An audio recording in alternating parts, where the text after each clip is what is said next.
بسم اللہ الرحمن الرحیم۔ السلام علیکم 10th کلاس، کیسے ہیں آپ سب؟ امید کرتی ہوں خیریت سے ہوں گے۔ آج ہمارا نیا لیکچر جو ہے وہ ہے سورہ شورا کے حساب سے، ٹھیک ہے؟ اسی کے بارے میں ہم جانیں گے، سمجھیں گے اور پڑھیں گے۔ اس کے MCQs کو دیکھ لیجئے گا، اس کے شارٹ آنسر کویسچن جو میں نشان لگواؤں گی وہ آپ لگا لیجئے گا۔ یہ لاسٹ صورت ہے ہماری اس جو ہے اس کی، تو اس میں کوئی بھی چیز آپ نے سکپ نہیں کرنی۔ تو بڑھتے ہیں اپنے یہ لیسن کی طرف۔ بسم اللہ الرحمن الرحیم۔ تعارف لکھیں۔ سب سے پہلا کویسچن شارٹ ہے، آپ نے اس کو پڑھ کے اپنے الفاظ میں لکھنا ہے۔ آگے ہے سورہ شورا قرآن مجید کی 42ویں صورت ہے۔ اب یہ ترتیب توقیفی ہے۔ میں نے آپ کو یہ پہلے بھی بتایا کہ اگر وہ کہتے ہیں ترتیب توقیفی کے لحاظ سے کون سی صورت ہے، تو آپ نے یہ والی صورت بتانی ہے کہ 42ویں صورت ہے۔ آگے اس کے ہے یہ 25ویں پارے میں ہے، MCQs ہے کہ کون سے پارے میں ہے سورہ شورا، اور یہ مکی صورت ہے۔ اس میں 53 آیات اور 5 رکوع ہے، ٹھیک ہے؟ سورہ شورا حامیم کے لفظ شروع ہونے والے سے کون سی صورت ہے؟ تیسری صورت ہے۔ سارے کی سارے MCQs ہیں۔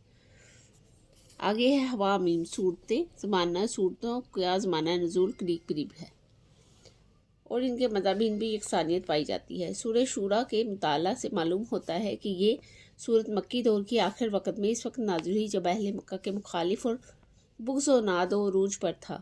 اس سورت کا نام آیت نمبر 38 کے الفاظ وَأَمْرُهُمْ شُورَىٰ بَيْنَهُمْ اور اپنے معاملات آپس کے مشورے سے چلاتے ہیں لیا گیا ہے۔ یہ کیا ہوگا؟ یہ وجہ تسمیہ ہوگا، ٹھیک ہے؟ آگے ہمارے پاس ہے مرکزی موضوع۔ مرکزی موضوع میں ہے سورہ شورا کا مرکزی موضوع عقیدہ توحید اور رسالت اور آخرت کا اس بات نیز باہمی اتحاد و اتفاق کا بیان ہے، ٹھیک ہے؟ ہو گیا، یہ اس کا مرکزی موضوع ہے۔ اب اس کا ہم پڑھیں گے خلاصہ۔ خلاصہ ہمیشہ کی طرح جیسے میں آپ کو بتاتی ہوں، اور اس بارے میں آپ کو اس بارے میں آگاہ اس لیے کر دیتی ہوں کہ آپ کو پتہ ہونا چاہیے کہ یہ جو صورت آپ پڑھ رہے ہیں، اس صورت کے ترجمے میں اصل میں ہے کیا۔ اگر آپ کو یہی نہیں پتہ ہوگا کہ اس صورت کے ترجمے میں کیا ہے، تو آپ اس کو کیسے سمجھ سکیں گے؟ ابھی ہم نے اوپر پڑھا ہے کہ ترتیب کے اعتبار سے 42ویں صورت ہے، مکی صورت ہے، اس کی 53 آیات ہیں۔ سورہ کا آغاز اس سے ہوتا ہے کہ قرآن کے اولین مخاطبین سے کہا گیا کہ حضور صلی اللہ علیہ وآلہ وسلم کے بارے میں تمہاری چہ مگوئیاں بے اثر ہیں۔ یہ کوئی نئی بات اور انوکھی بات نہیں ہے، مگر اس سے پہلے بھی رسول اور کتابیں ہم بھیجتے رہے ہیں، اللہ تعالیٰ یہ بات فرما رہے ہیں، اور وہی پیغام لے کر آتے رہے ہیں۔ اور عجیب بات یہ ہے، چنبے کی بات یہ ہے کہ اس کائنات کے خالق کو چھوڑ کر تم اس کے ساتھ کسی اور کو شریک کرنے لگ گئے ہو، اور اس کی کائنات میں ہی رہتے ہو۔ اتنا بڑا جرم ہے کہ جو بھی سزا دی جائے کم ہے۔ نبوت سے کسی کے سرفراز ہونے کا یہ مطلب نہیں ہے کہ وہ کسی کی قسمتوں کا مالک ہو گیا ہے۔ اس کی ذمہ داری صرف اس قدر ہے کہ کافروں کو جھنجھوڑے اور گمراہوں کا راستہ دکھائے۔ اور ممکن ہے کسی کو خیال آئے کہ یہ جو ہے یہ سب کیوں نہیں ہوا کہ اکثر سب کو سیدھا راستہ دکھایا جاتا، راستہ گو پیدا کر دیتا اللہ تعالیٰ۔ تو بتایا گیا ہے کہ انسان کے اندر یہ امتیاز اور اختیار اور اختلاف کرنے کی صلاحیت ہی ایک ایسی صفت ہے جو اسے رحمت کا مستحق بناتی ہے۔ وہ اپنی سوچ سے کام لیتا ہے۔ اس کے بعد یہ بھی بتایا کہ جس طرح حاکمیت اور یہ کیا کہتے ہیں اس کو اللہ تعالیٰ کے پاس ہے، اس نے اپنے اس جو ہے حاکمانہ اختیارات کے ذریعے نوح علیہ السلام سے لے کر پیغمبر اسلام تک سب کے لیے ایک دین مقرر کر دیا ہے۔ تمام انبیاء کو اس دین پر چلنے کا حکم دیا ہے اور اسے قائم کرنا چاہیے۔ یعنی اللہ تعالیٰ نے فرمایا ہے کہ زندگی کے تمام شعبوں میں وہ دین تمہارے کام آئے گا اور اسی پر چلنے کا حکم دیا ہے، اور ایسے قائم کرنا چاہیے اس دین کو کہ وہ تمام زندگی کے شعبوں میں نظر آئے اور تم اس پر عمل پیرا نظر آؤ۔ تمہارے عقائد، تمہاری عبادات، تمہاری معیشت و معاشرت، تمہاری سیاست و اخلاق سب اسی کے تابع ہیں، اور تم میں سے کئی لوگ کٹ کر فرقوں میں بٹ گئے ہو۔ ایسا نہ کرو، فرقوں میں نہ بٹ جاؤ۔ افسوسناک بات یہ ہے کہ اس جو دین میں ہے کجروی پیدا کر کے اس میں فرقے اور تفرقے پیدا کیا ہے انسانوں نے، اور اسے ختم کرنے کے لیے پھر ہم نے نبی آخر الزماں بھیجے، اور نبی آخر الزماں بھیج کر جو ہے ہم نے اس دین کو اثر نو مستحکم کر دیا، اور تمہیں ہدایت دی کہ آئندہ فرقوں میں کبھی نہ تقسیم ہونا۔ یہ سمجھا کر اللہ کے دین میں کہ یہ سمجھو کہ اللہ کے دین میں اپنی خواہشات شامل کر دینے میں سے کیا ہوگا، بلکہ اپنی خواہشات کو مات دینے سے کیا قباحت ہے، کہ اگر ہم اپنی خواہشات کو کم کر دیں اور دین کی باتوں کو لے کر چلیں تو اس میں کیا برائی ہے، اس میں کوئی برائی نہیں۔ یہ سمجھنا صرف کم فہمی ہے کہ جب ابھی آپ کسی شرک کر رہے ہیں، بدترین صورت یہ ہے شرک کی کہ وہ اختیار جو صرف اللہ کے پاس ہے اسے استعمال کرنا شرک ہی تو ہے۔ اگر یہ بتایا گیا ہے کہ تمہاری بھلائی کے لیے جو بہترین طریقے استعمال کیے جا سکتے تھے وہ روئے زمین پر لائے گئے، اور تمہیں کتاب دی گئی، اور اس کتاب کو سمجھانے کے لیے پیغمبر بھیجے گئے۔ یہ سارا اس ترجمے میں لکھا ہوا ہے، اور اس کے ساتھ یہ بھی لکھا ہوا ہے کہ ان کے ساتھ مخلص اور رفقا کی متعدد تعداد لگا دی گئی، جس کے ذریعے دین مکمل اور کامل شکل تک تم تک پہنچ سکے۔ ہمارے جو نبی صلی اللہ علیہ وسلم تھے ان کے ساتھ صحابہ کرام تھے، ہاں ان کے ساتھ یہ حضرت ابوبکر صدیق تھے، حضرت عمر تھے، اس طرح کے بڑے بڑے نام تھے، تو ان کو مخلص رفقا بتایا گیا ہے۔ اس کے باوجود اگر تم ہدایت حاصل نہیں کرو گے تو اس سے بڑی بدقسمتی اور کیا ہو سکتی ہے۔ سورہ کے آخر میں یہ بھی بتایا گیا ہے کہ آپ پچھلے کئی سال تک کتاب وحی اور تمام 40 سال تک تقریباً کتاب وحی اور تمام تصورات سے ناواقف تھے، یعنی کہ آپ کو نہیں پتہ تھا کہ وحی کیا چیز ہے، اللہ کی کتاب کیا ہے، اللہ کا دین کیا ہے۔ لیکن اچانک آپ کا ان امور سے روشناس ہونا اور انسان کو ان کی طرف رہنمائی کرنا آپ صلی اللہ علیہ وسلم کی نبوت ہی تو ہے۔ لیکن وحی کا مطلب یہ نہیں کہ اللہ اپنے نبی صلی اللہ علیہ وسلم سے روبرو بات کرتا ہے، بلکہ اس کے لیے بھی کچھ پروٹوکول مرتب کیے گئے۔ قرآن سمیت جو بھی وحی آتی ہے اپنے ہی کسی پروٹوکول کی طرف سے آتی ہے۔ یہ سارا کچھ اس کے ترجمے میں موجود ہے۔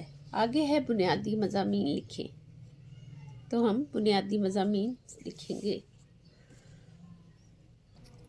یہاں پہ ہے سورہ شورى میں نبی کریم خاتم النبیین صلی اللہ علیہ وآلہ وسلم نے ارشاد فرمایا کہ تمہارے لیے وہی دین مقرر کیا ہے جس کی تعلیم اس سے پہلے تمام انبیاء اکرام علیہ السلام کو دی، اور اس پر قائم رہنے اور اختلاف نہ کرنے کی تلقین کی گئی۔ جن لوگوں نے اس کے باوجود اختلاف کیا اور الگ الگ گروہ اور فرقے میں بنا لیے تو ان کے اختلاف کا سبب لا علمی یا جہالت نہیں بلکہ ضد اور عناد ہے۔ اور اگر انسان اللہ تعالیٰ کی طرف سے فیصلے کا ایک دن مقرر نہ ہوتا تو اللہ ان کے درمیان فیصلہ کر دیتا۔ نبی کریم خاتم النبیین صلی اللہ علیہ وآلہ وصحبہ وسلم کو مخاطب کر کے فرمایا گیا ہے کہ آپ اسی دین پر برحق کی دعوت دیں اور اس پر قائم رہیں۔ مشرکین کے شرکاء کے حوالے سے فرمایا گیا کہ اگر انہوں نے کچھ ایسے شریک بنا لیے ہیں جنہوں نے ان کے لیے دین میں کوئی ایسا طریقہ ایجاد کر لیا ہے جس کی اللہ تعالیٰ نے اجازت نہیں دی، تو یہ دین اور یہ شرکاء قیامت کے دن ان کے کسی کام نہیں آئیں گے۔ قیامت کے دن یہ مشرکین سخت خوف زدہ ہوں گے۔ اس دن کامیابی ایمان اور عمل صالح اختیار کرنے والوں کا مقدر ہوگی۔ اہل ایمان کے اوصاف بیان فرمائے گئے ہیں کہ وہ کبیرہ گناہوں سے اجتناب کرتے ہیں، ہر قسم کی بے حیائی سے بچتے ہیں، جب انہیں غصہ آتا ہے تو انتقام لینے کی بجائے معاف کر دیتے ہیں، اللہ تعالیٰ کے حکم کی اطاعت کرتے ہیں، نماز قائم کرتے ہیں، اللہ تعالیٰ انہیں جو رزق عطا فرمایا ہے اس میں اللہ تعالیٰ کی راہ میں خرچ کرتے ہیں۔ اہل ایمان کے اوصاف میں ایک نمایاں وصف یہ بیان کیا گیا ہے کہ وہ اپنے معاملات کو باہمی مشاورت سے حل کرتے ہیں۔ نیکسٹ پیج پہ جو ہے وہ ہے مشاورت انتہائی اہمیت کی حامل ہے۔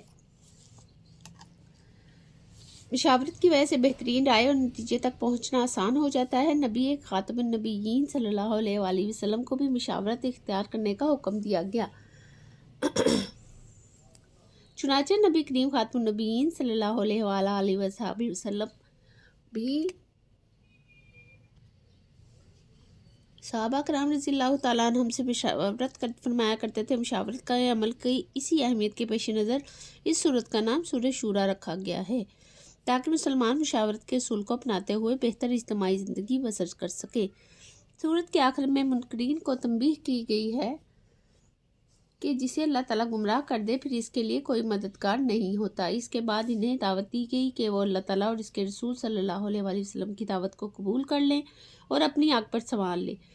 نبی کریم خاتم النبیین صلی اللہ علیہ وآلہ وسلم کو تسلی دی گئی کہ اگر یہ لوگ آپ کی دعوت قبول نہیں کرتے تو آپ خاتم النبیین صلی اللہ علیہ وآلہ وسلم پریشان نہ ہوں۔ آپ خاتم النبیین صلی اللہ علیہ وآلہ وسلم نے اپنی ذمہ داری پوری کر دی ہے۔ ہم نے آپ خاتم النبیین صلی اللہ علیہ وآلہ وسلم کو ان کا نگران نہیں بنایا اور نہ ہی خاتم النبیین صلی اللہ علیہ وآلہ وسلم ان کے اعمال کے ذمہ دار ہیں۔ سورہ شورا میں یہ اللہ تعالیٰ کے انسان کے ساتھ کلام کرنے کی مختلف صورتیں بیان کی گئی ہیں۔ کفار کا کہنا ہے کہ اللہ تعالیٰ خود ہم سے کلام کیوں نہیں فرماتا۔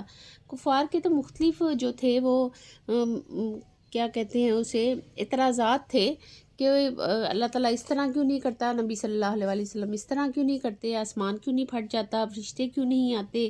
اس طرح سے بڑی انہوں نے اعتراضات کیے کہ کیونکہ وہ اسلام پر آنا ہی نہیں چاہتے تھے، ان کا سارا مقصد یہ تھا۔ اس کے جواب میں اللہ تعالیٰ نے فرمایا ہے کہ اس کے انسانوں سے کلام کرنے کے 3 طریقے ہیں، یعنی اللہ تعالیٰ کے انسانوں سے کلام کرنے کے 3 طریقے ہیں، جو وہ وحی کے ذریعے سے کلام فرماتا ہے، یا وہ پردے کے پیچھے سے کلام فرماتا ہے، یا پھر فرشتہ بھیج کر کوئی پیغام پہنچا دیتا ہے۔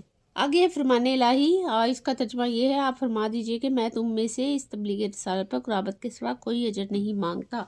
فرمان مصطفیٰ صلی اللہ علیہ وآلہ وسلم جو ہے وہ ہمارے پاس یہ ہے، اے لوگوں میں تم میں کچھ ایسی چیزیں چھوڑے جا رہا ہوں کہ اگر تم اسے پکڑے رہو گے تو ہرگز گمراہ نہ ہوگے۔ ایک اللہ کی کتاب اور دوسرے میری اطرت یعنی اہل بیت ہیں۔ ٹھیک ہے، آگے اس کا ہم ترجمہ کریں گے۔ ترجمے میں ہے اس کی آیت نمبر 23۔ آیت نمبر 23 سے ہم شروع کریں گے۔ بسم اللہ الرحمن الرحیم۔ ذالکہ، یہ الذی، وہی چیز ہے، یبشر، وہ خوشخبری دیتا ہے، اللہ تعالیٰ، عبادہ، اپنے بندوں کو، الذین، جو لوگ آمنوا، ایمان لائے، وعملوا، اور عمل کیا انہوں نے، صالحات، نیک۔ یہ وہی فضل ہے جس کی خوشخبری اللہ تعالیٰ نے اپنے بندوں کو